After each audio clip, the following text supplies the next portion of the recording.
I was auditioning for the first X-Men. My passport was expiring under 6 months, which apparently you're not supposed to travel, blah, blah, blah. So they were like, whatever you do, don't tell them that you're here for work, because they'll ask for a work visa. Say you're here for pleasure. And I'm like, oh, my good God. I have to lie to a customs officer. And so I'm working myself up so much through the line. I'm like, okay, I just have to have a backstory. I got a backstory, and I have to believe it. And so it gets there, and he was like, business or pleasure? And I was like, pleasure? What are you doing for pleasure? My brother's getting married. And he's like, where's he getting married? Wimbledon. Is he American? Yes. Do you have an invitation? No. Are you telling the truth? No. No. I'm here for work, and I don't have a work visa, and my passport expires, and I'm not even supposed to be here. And I had to sit in a tiny little jail for like 5 hours while they called my employer. I felt tiny. Well, you got to spend time here. Absolutely, yeah. Now, is it correct? Do we need to apologise? Were we not that welcoming to you? No. No, most people are so welcoming. But customs agents, not so much. I'm sure customs is a pain for everybody, right? It's a little bit of like, I got somewhere to be. No, you guys love it? they live here. It's quite easy to get in. You just walk through. I'm in the line of 1800. No, I went up to, when she was shooting, I was shooting something in Montreal, so I flew back to see the kids and my wife. I remember going through customs, everything was fine, and then 1 week, just got unlucky, and there was a guy about my age, seemed a bit grumpy, and he said, let me see, and he said, yeah, he said, you an actor? And I said, yeah. He goes, what do I know you from? And I said, I don't know if you'd know. I mean, we did the American version of your British Office. Strike one. Oh.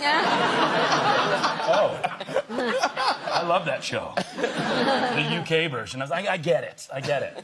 And then he said, who are you visiting? I said, my wife. And he said, is she an actress? And I said, yeah. He said, would I know her? I said, I don't know. And he said, what's her name? And I said, Emily Blunt, as he was writing something. And he went, you? You. Yeah, and he goes, all right, get out of here. And like stamped my passport with a fury. So the first pilot that I flew with, his name was Bozo.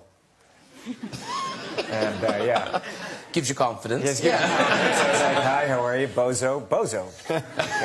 And we were up there, we had 5 minutes of film, and we had to turn, we had to coordinate, he and I, and we had other airplanes coming in on us, and there was air combat maneuvers, and we very detailed briefings and everything. So we're going out, and we're just right, I don't know, a couple feet off the deck in the desert, and we're just sweating. I'm sweating in the F-14. And because we were doing heavy maneuvers. And we did a really heavy maneuver, pulled like 9.5 Gs, and you go out, you got a G suit on, but you just kind of black out. And when I came through, it's like I had my barf bag right here, my side of the thing. I was like, okay, so now I'm going to go get it done so I can do the next take. So I leaned down like this, pulled it out. I was like, just went down like this, and he at that point decided to pull up. And he pulled up so hard and for so long. I mean, I can't do it now. My head literally was touching the ground with the G-force at my spine. And the push to talk was right here. I was going like this, going, Bozo, Bozo, Bozo. And it's like, I mean, he was going up forever. So finally he leveled off, and I had the bag in my hand. I was like, I said, Bozo. Didn't you see? You get a check. You didn't tell me you were going to do that. My head was like, what? He says, yeah, they don't call me Bozo for nothing. Lima to Miami, I think, and you were stopped at customs. Oh, yeah. Yeah. And if you hadn't been Johnny Depp, they probably wouldn't have stopped you, would they? Well, it's kind of an interesting route, anyway. Lima, Peru to Miami. It does sound like a drug rod. They're already expecting things, and I did have some things. And, yeah, there was a kind of a soft bag, and the customs guy said, would you mind opening this up? And I said, he said first, what is in there? I said, stuffed piranhas. I'm sorry? Stuffed piranhas and some vampire bats. And then there just happened to be some sort of vitamin powder that I was taking at the time. Yeah, I mean, in all seriousness. Otherwise, I'd still be in jail. And when I unzipped it, poof, And there were these piranhas and bats covered in white powder. It was Why did you have piranhas and bats? Never mind the right? Sorry, yeah. Why did you have piranhas and bats? Well, it was important to have them. But did you put a knife in your... and go up the rigging to get away from them? That's what I'd have done. There's a couple that they were on a honeymoon, and the plane hadn't yet taken off, and the woman who had just gotten married just became violently and horribly ill on the plane. I mean, it was not like a pretty little, like, sick bag kind of thing. It was just like, I'm going to paint with my organs. Like, it was just crazy. And people were freaking out all over the plane, so they brought a stretcher down, and they put her on the stretcher, and they're wheeling her away, and, like, her new husband is just kind of cruising along with the thing, and he sees me, and he's like, Deadpool! No way! High five! And I'm like, what has she got? Like, what's happening? I don't wanna, like, he's like, let's touch eyeballs. No, like, and by the way, your wife is like half dead. Help her, man. I was asked to go to America to do cookery demonstrations. Yes. And I'm very particular at getting everything right.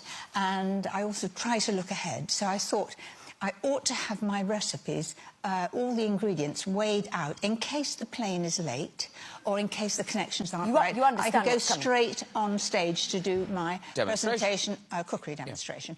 And so I weighed out each recipe in little bags, and I had the flour and the sugar and everything grouped together so that I could lift it out for the first recipe and so on. Cut two. It was the sniffer dogs. This was my favourite bit. And when we arrived, there were dogs, and I love dogs, and I was, just ready to go and say...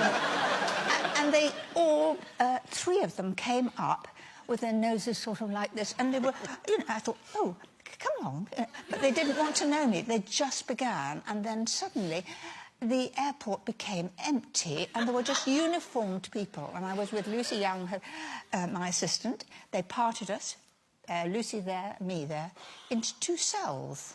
Mary Berry in a cell with a selection of packets containing white powder. And, you see, I didn't know whether their all-purpose flour was, the same as our flour. That's why I've taken it. This is why I love her. Yes. Because this is why Mary's made, because she wanted to make the greatest cakes possible, so I had it already. And is it true? This is my fate. I was just incredulous. They were like, we need you back on set. I was like, somebody else is going to have to do it. And didn't he turn to you and say, ma'am, are you expecting to make some money from these white packets? And you said... Oh, I do, and my fee has already been agreed. And that's quite true. I love this story. This is so Irish. We camped all over the world. My parents would we had this giant big orange tent that slept 7 of us. My mum had a little stove. My dad never got the tent up the way it was shaped on the box.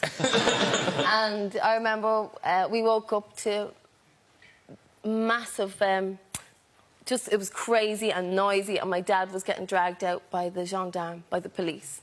And there was whistles going, and my mum was saying, get your hands off him, and we were starting to cry. My mum had her little stove out doing breakfast, and my dad was saying, you are very uptight altogether. And he was dragging them out, and apparently you're not allowed to camp underneath the Eiffel Tower.